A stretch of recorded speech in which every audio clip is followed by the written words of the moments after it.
Hi friends, गुरु ज्ञानम it's all about home science में आप सभी का स्वागत है। अतिथि देवो भव, ये ऐसा वाक्य है जिसे आपने कई बार खुद भी बोला होगा, लोगों को बोलते हुए सुना होगा या बहुत जगह लिखा हुआ पाया होगा। कहाँ लिखा पाया है? यस, होटल्स के बाहर आप कई बार होटल के नाम के साथ लिखा हुआ देखते हैं, अतिथि देवो भव। इसका अर्थ ये हुआ कि आज भी भारतीय संस्कृति में, भारतीय सभ्यता में अतिथि को यानी मेहमान को भगवान के समान माना जाता है और उनके साथ वैसा ही व्यवहार किया जाता है। मतलब प्रत्येक अतिथि का दिल से स्वागत किया जाना चाहिए और उसकी हर प्रकार से सर्वोत्तम तरीके से देखभाल की जानी चाहिए। क्योंकि आज के समय में लोग बहुत ज़्यादा यात्राएं कर रहे हैं। पुराने ज़माने में क्या होता था, लोग एक जगह से दूसरी जगह जब भी जाते थे तो अपने दोस्तों के यहाँ रुकते थे, अपने मित्रों के यहाँ अपने रिश्तेदारों के यहाँ रुक जाते थे, या अगर उस एरिया में कोई नहीं रहता है तो धर्मशालाओं में रुक जाते थे। परंतु आज जबकि यात्राएं इतनी ज़्यादा बढ़ गई हैं, लोग एक जगह से दूसरी जगह व्यापार के लिए, मनोरंजन, बहुत सारे कारणों से जाने लगे हैं और यात्राओं में बहुत ज़्यादा वृद्धि हुई, तो ऐसी स्थिति में अतिथि प्रबंधन बहुत आवश्यक है। क्योंकि अब लोग रिश्तेदारों के यहाँ, दोस्तों के यहाँ रुकना कम पसंद करते हैं। तो जब भी आप कहीं बाहर जाते हो, किसी होटल में रुकते हो या किसी रेस्टोरेंट में जाते हो, तो आप क्या उम्मीद करते हो कि पूरे सम्मान के साथ आपका स्वागत सत्कार किया जाए और आप पूर्ण रूप से वहाँ पर संतुष्ट हो। लेकिन यदि ऐसा नहीं होता है तो आप वहाँ पर कभी भी दोबारा नहीं जाओगे और लोगों से भी बोलोगे कि वहाँ पर ना जाए, वहाँ पर संतुष्टि नहीं मिलती है, सही ढंग से सेवा और देखभाल नहीं होती है। तो इसे हम कहते हैं आतिथ्य प्रबंधन। जब हम यानी एक होटल या रेस्टोरेंट अपने अतिथियों का तहे दिल से स्वागत करें, उनको अपने आदर सत्कार द्वारा, जो अब उसने व्यवस्था की उसके द्वारा संतुष्ट करें। इस पूरी व्यवस्था का प्रबंधन कैसे किया जाना है, तो इसी विषय पर आज हम चर्चा करेंगे। आज का हमारा जो विषय है वो है आतिथ्य प्रबंधन। इस चैप्टर के 2 भाग हैं। आज आपके सामने इसका भाग 1 प्रस्तुत है। तो सबसे पहले हम जानेंगे कि हॉस्पिटैलिटी मैनेजमेंट या आतिथ्य प्रबंधन, ये एक ऐसी विषय की पढ़ाई है जो आतिथ्य इंडस्ट्री से जुड़ा हुआ है। आतिथ्य इंडस्ट्री में कौन कौन सी चीज़ें आती हैं, जैसे कि होटल, रेस्टोरेंट, क्रूज, जहाज, मनोरंजन पार्क, गंतव्य विपणन संगठन, कन्वर्सेशन सेंटर, देश क्लब और कई और अधिक चीज़ें इसमें शामिल होती हैं और अधिक इंडस्ट्रीज इसमें शामिल होती हैं।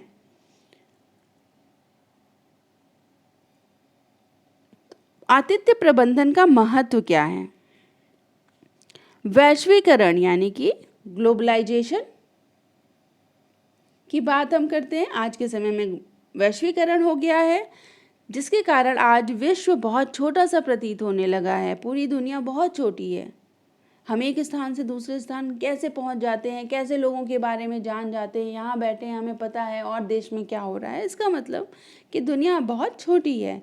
आजकल लोगों द्वारा बहुत सारे उद्देश्य के लिए विदेश की यात्रा की जाती है। तो वैश्वीकरण एक वजह है जिसकी वजह से आतिथ्य प्रबंधन बहुत ज़रूरी है। आतिथ्य प्रबंधन राष्ट्रीय सीमा और संस्कृतियों में उत्पादों, प्रौद्योगिकी, सूचना और नौकरियों का एक फैलाव है। आर्थिक अवधि में यह मुक्त व्यापार के माध्यम से दुनिया भर के राष्ट्रों की परस्पर निर्भरता को दर्शाता है कि लोग कैसे एक दूसरे राष्ट्र पर निर्भर करते हैं व्यापार के लिए या और किसी कार्य के लिए, अपनी नौकरी के लिए। पर्यटन के क्षेत्र में भी आतिथ्य प्रबंधन का बहुत महत्व है। वैश्वीकरण के साथ दुनिया एक बहुत छोटी सी जगह बन गई है जहाँ पर लोग कई कारणों से एक स्थान से दूसरे स्थान पर जाते हैं, अंतर्राष्ट्रीय स्थान पर जाते हैं। तो इसलिए आतिथ्य प्रबंधन बहुत ही महत्वपूर्ण है, क्योंकि जब हम एक स्थान से दूसरे स्थान जाते हैं तो हम ये उम्मीद करते हैं कि हमें वहाँ घर जैसा ही अनुभव हो। तो इस वजह से वैश्वीकरण के कारण और पर्यटन के कारण आतिथ्य प्रबंधन का महत्व बहुत बढ़ गया है। लोग यात्रा क्यों करते हैं? जैसे कि अभी मैंने बताया कि बहुत सारे लोग जो हैं अब यात्राएं करने लगे हैं। पहले के ज़माने से अब में बहुत फ़र्क आ गया है। क्यों करते हैं यात्रा, उस पर नज़र डालते हैं।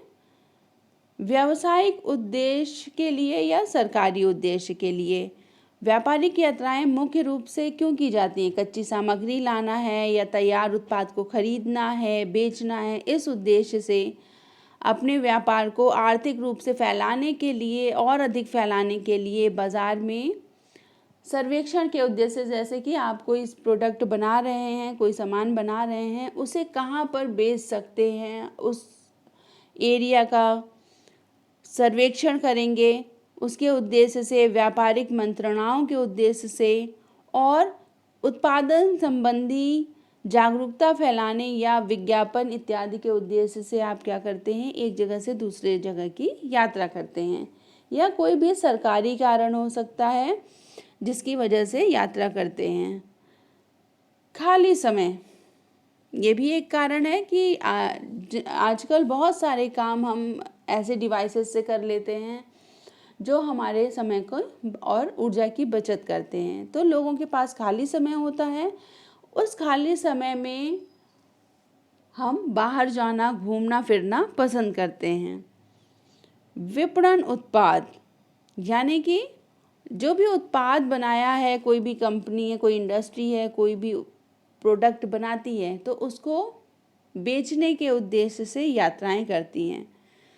एक और कारण है अध्ययन और तीर्थ के रूप में। अध्ययन के रूप में कि कई यात्राएं शैक्षिक संवर्धन के उद्देश्य से भी की जाती है, जैसे कि बहुत सारे कॉलेज तथा विश्वविद्यालय द्वारा छात्रों का शैक्षिक भ्रमण अलग अलग जगहों पर कराया जाता है, जिससे उनके विषय के ज्ञान को और भी बेहतर बनाया जा सके।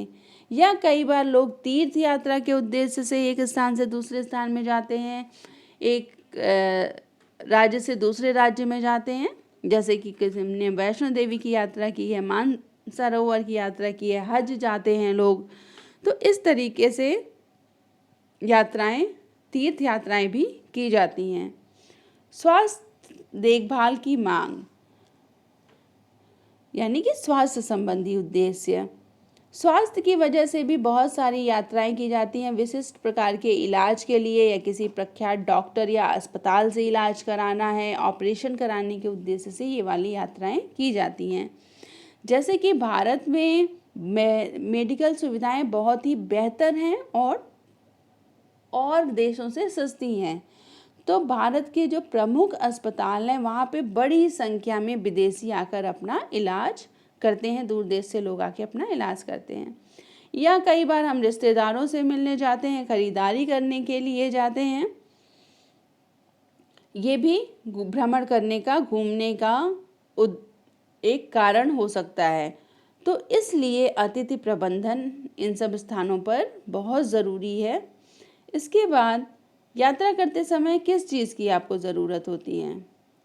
यात्रा करते समय रहने के लिए एक जगह चाहिए जो आरामदायक हो, सुरक्षित हो एवं स्वस्थ हो, तथा समस्त आरामदायक सुविधाएं वहाँ पर आपको उपलब्ध हों। आपको अच्छा कमरा उपलब्ध हो, अच्छी टॉयलेट फैसिलिटी उपलब्ध हो, वहाँ एयर वेंटिलेशन अच्छा हो, हवा अच्छे से आ जा रही हो, खाने पीने की उचित व्यवस्था हो, सर्विसेज अच्छी हों, जब आप बुलाओ कोई ना कोई आपके रूम में आए और कार्य करके जाए, साफ़ सफाई अच्छी हो। तो ये सारी ज़रूरतें कब पड़ती हैं? जब हम यात्रा कर रहे होते हैं, वो यात्रा करने समय की ज़रूरत है। कुछ लोग विभिन्न स्थानों को देखने के लिए यात्रा करते हैं, विशेष रूप से कई बार विभिन्न संस्कृतियों का अनुभव करने के लिए यात्रा करते हैं, जैसे कि विशाल स्मारकों, वन्य जीवों या प्राकृतिक सौंदर्य को देखने के लिए जाते हैं। तो अगर ऐसी स्थिति में जब आप मनोरंजन के उद्देश्य से गए हो और वहाँ पर आपको रहने की सही व्यवस्था ना मिले तो वो बहुत ही कष्टकारी होता है।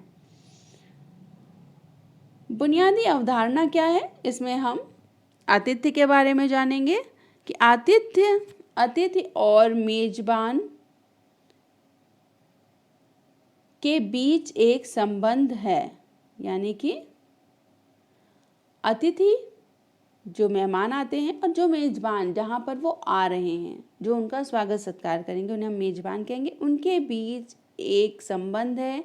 ये दोस्ताना, उदार स्वभाव, उदार रूप से स्वागत करना और उनके मनोरंजन और की पूरी रूप से व्यवस्था करना, उसके साथ साथ उनको विनम्रता के साथ विभिन्न सेवाएं प्रदान करना और उनकी सही ढंग से मेहमान नवाजी करने का एक अभ्यास है। यानी कि आतिथ्य जो है वो अतिथि और मेजबान के बीच में एक ऐसा रिश्ता है जिसकी वजह से अगर आप संतुष्ट होते हो तो बार बार उसी के आतिथ्य में, उसी के होस्टिंग में उसी की मेजबानी में जाना चाहोगे। आतिथ्य क्या प्रदान करता है? आतिथ्य उद्योग इसलिए घर से दूर घर की अनुभव लाता है, फीलिंग लाता है, अंदर एहसास दिलाता है कि घर से दूर भी एक हमारा घर है जहाँ पर हम अपने कार्य के उद्देश्य से जाते हैं और वहाँ पर रुककर हम पूर्ण रूप से संतुष्टि के साथ अपने कार्य को सही ढंग से कर पाते हैं। और यह आतिथ्य उद्योग एक बहुत अधिक तेजी से बढ़ता हुआ उद्योग है। तो आतिथ्य शब्द मेहमान और मेजबान द्वारा अतिथि के प्रति किए गए व्यवहार के रूप को परिभाषित करता है। तो दूसरे शब्दों में कहें, आतिथ्य मेजबान और अतिथि के बीच में संबंध है, जैसा मैंने अभी आपको बताया। और अतिथि मूल रूप से स्नेहपूर्ण, सुरक्षित एवं स्वच्छ वातावरण में रहने के लिए स्थान, सही रूप से भोजन, मनोरंजन और अन्य सुविधाओं को सुगमता से उपलब्ध कराने से संबंधित है। तो आज के समय में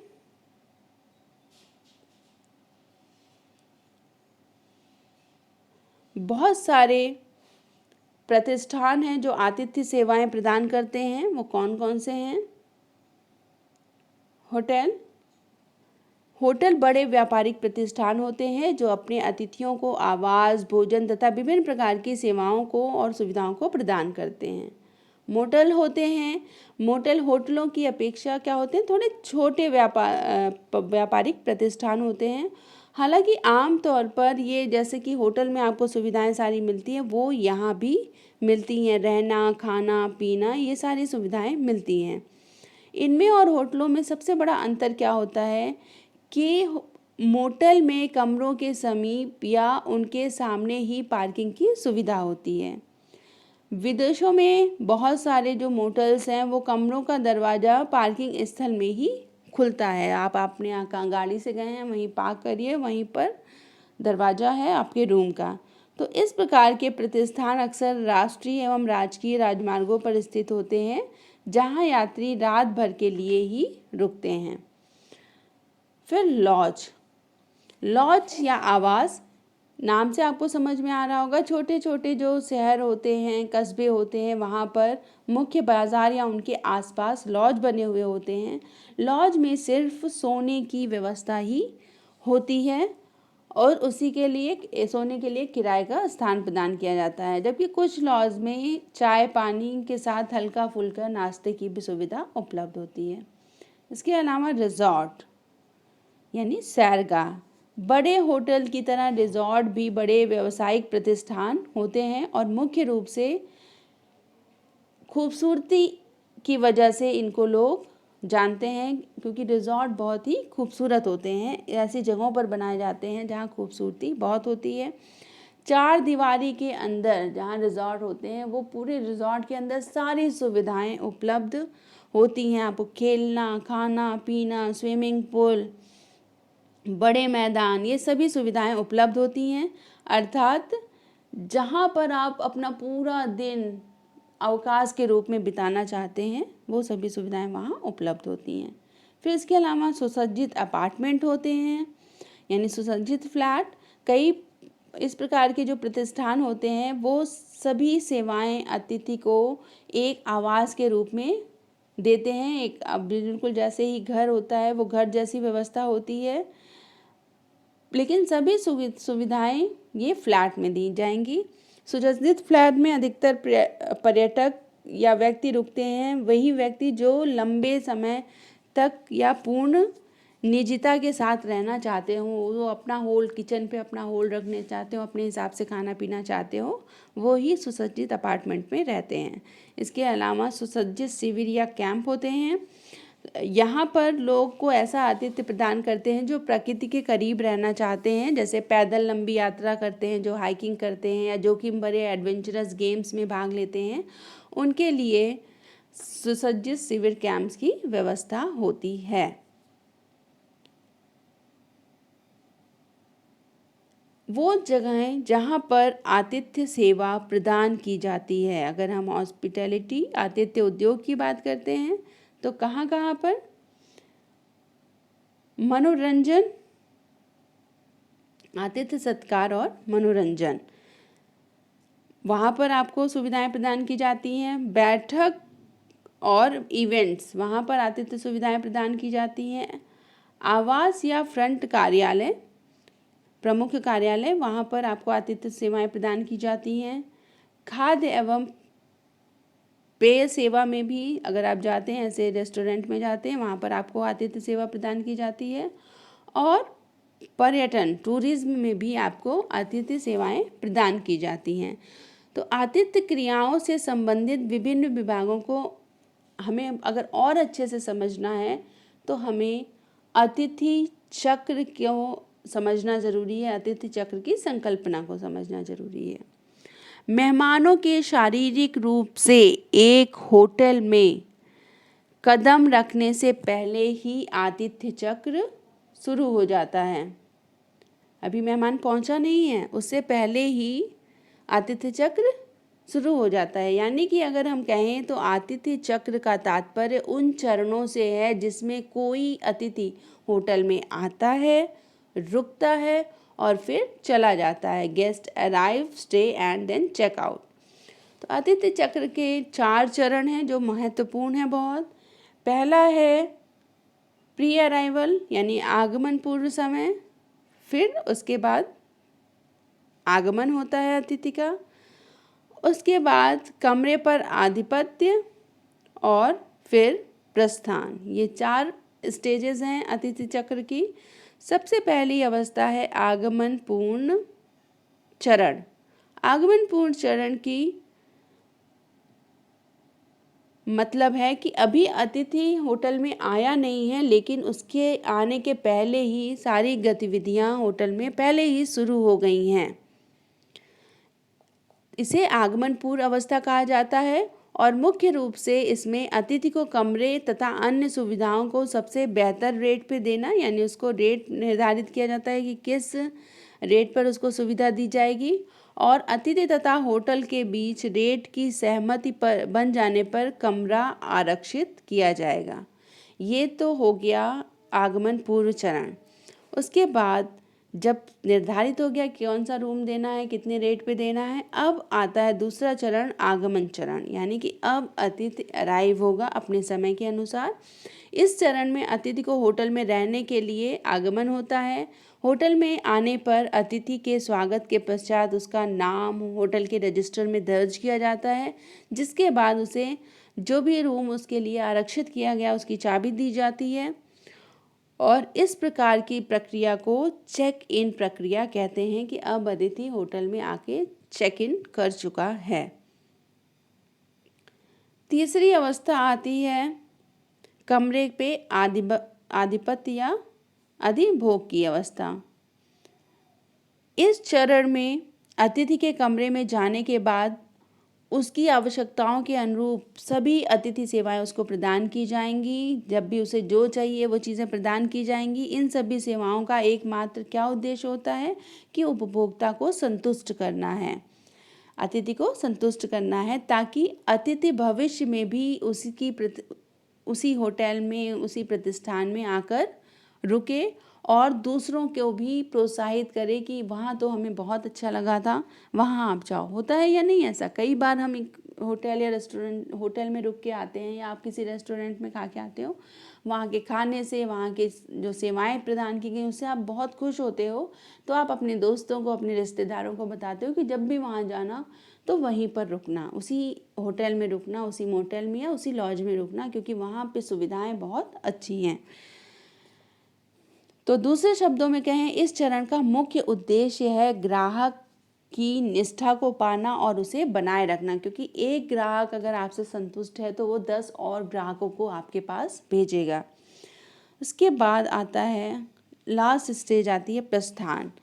यह अतिथि चक्र की अंतिम अवस्था होती है जिसमें अतिथि का प्रतिष्ठान में प्रवास खत्म होने पर वो उसे छोड़कर चला जाता है। इस स्थिति को चेकआउट स्थिति कहते हैं।